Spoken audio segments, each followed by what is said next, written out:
Gunnar Gunhild served as first captain of the Space Wolves during the Great Crusade and Horus Heresy. As Wolf Lord of the First Great Company, Gunnar would be a respected warrior within the Rout, despite his continually confrontational relationship with his Primarch, Leman Russ.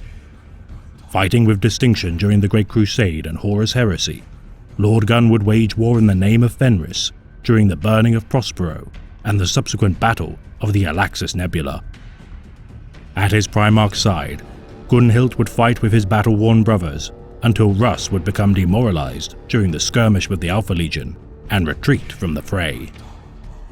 Leading the Space Wolves in his stead, Gunnar would begin to lose faith in his Gene Father's resolve.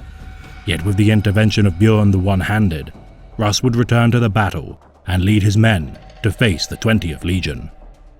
Reinvigorated, the Rout would fight for survival against the Hydra. To this end, Gunnar Gunhild would sacrifice his life, men and fleet vessel, Ragnarok, to destroy the Alpha Legion's most devastating warship, Delta. His death enabling his legion to escape the battle and survive to fight another day.